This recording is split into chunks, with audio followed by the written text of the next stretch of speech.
Pois é, meus amigos, em breve nós poderemos ter de volta carros icônicos que já fizeram muito sucesso no passado e que saíram de linha, como por exemplo o Volkswagen Gol, o Fiat Uno e alguns outros. Quer entender essa história? Quer saber o que estava rolando por trás? Então me acompanha que eu vou te contar algumas coisas surpreendentes nesse vídeo.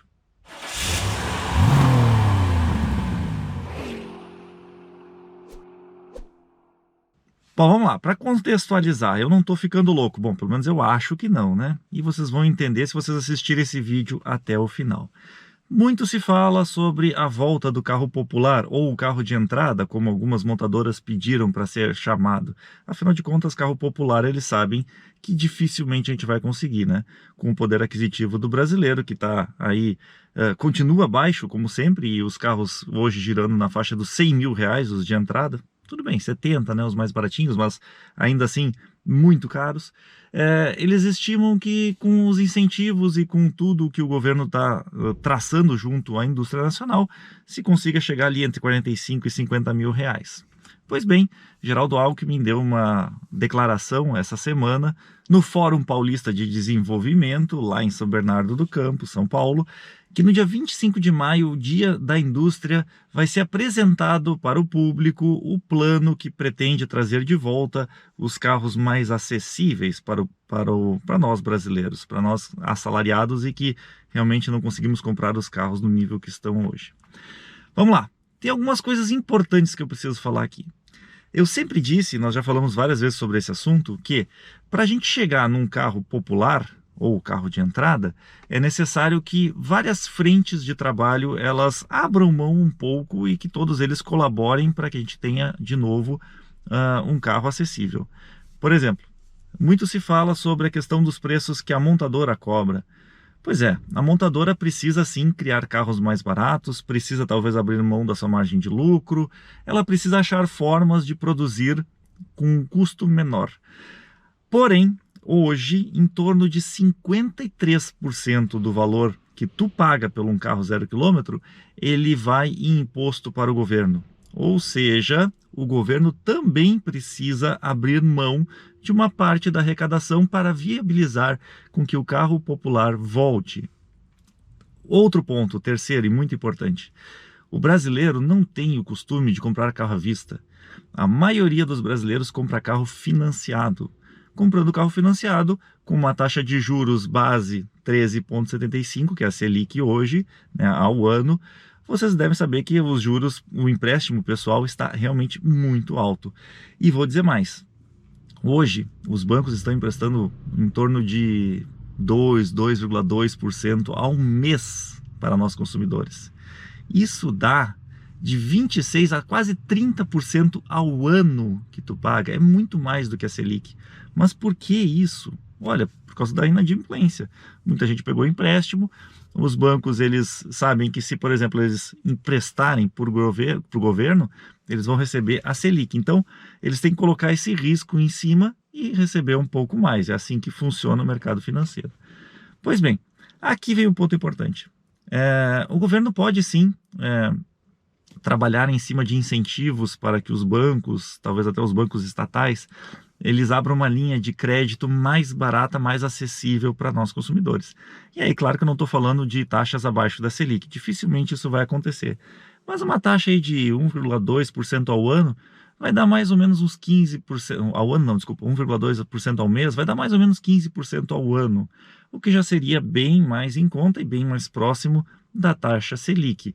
Isso já facilitaria muito a nossa vida, mas muito mesmo. Mesmo assim, eu acho que vai aparecer um pacote, ou pelo menos é o que eu espero, que vai ter um pouco dos três. Tanto o incentivo para financiamentos, quanto a redução de impostos, né? Fala-se muito aí na questão do carro totalmente a etanol e tal, e eu não vou entrar muito nesse ponto. Acho que é importante sim, mas a política do etanol precisa mudar, porque hoje ele é muito viável na Grande São Paulo ali, mas aqui no Sul definitivamente o etanol não vale a pena, é quase o mesmo preço da gasolina. Mas quando a gente fala de montadora, aqui vem o ponto que eu queria falar neste vídeo. As montadoras, a Fiat, né, foi uma das que, a Stellantis, na verdade, foi uma das que puxou este assunto da volta do carro popular, Eles estão trabalhando fortemente junto ao governo. E aí eu fiquei pensando, poxa vida, será que a Fiat vai desenvolver um carro específico para ser o carro popular, para ser o carro de entrada? Será que eles vão trabalhar num projeto totalmente novo para isso? Até pode. Mas, se eu fosse funcionário, um engenheiro da Fiat ou alguém que tomasse decisão, eu apostaria minhas fichas em um projeto já consolidado e que já estava há muitos anos no mercado e que vendeu muito bem. Sim, o do Fiat Uno. Ele saiu de linha em dezembro de 2021. Por quê? Porque a PL7, que definiu as novas regras de emissões aqui no Brasil, entrou em vigor em janeiro de 2022. E algumas alterações custavam caras para fazer, e alguns carros, as montadoras definitivamente acharam que não era viável trabalhar em cima. Por exemplo, tinha que mexer no catalisador, um catalisador bem mais caro, porque agora em vez de durar 80 mil quilômetros, ele tem que durar 160 mil quilômetros. Tem a questão do tanque de combustível, que tem mais resistente à evaporação, canister, enfim, tem uma série de adequações no veículo que precisavam ser feitas e que a Fiat, por exemplo, achou que não valia a pena, então tirou o Uno de linha. Vale lembrar que essa decisão foi tomada porque durante a pandemia as montadoras não estavam conseguindo dar conta da demanda por falta de componentes e porque realmente o mercado estava comprando muito. Esse cenário mudou completamente em 2023. As montadoras hoje estão com uma ociosidade em torno de 45% de ociosidade das montadoras no Brasil. Ou seja, quase metade da capacidade produtiva de automóveis hoje está parada. O que vale mais a pena? Tu adequar o Uno, que era um carro que precisava de poucas adequações para voltar a ser vendido no Brasil, e aí entra nessa regra de incentivos, e era um carro barato, afinal de contas, o projeto dele já foi pago. Sim, vocês pagam o projeto também. Quando a montadora desenvolve um carro novo, todos os custos de desenvolvimento, de matrizes, de ferramental como um todo, ele acaba sendo diluído ao longo de 5 anos no preço dos carros vendidos. Esse custo já foi pago.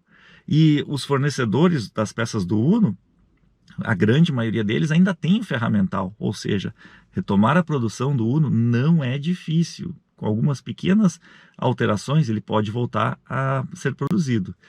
E por que eu falei do Gol?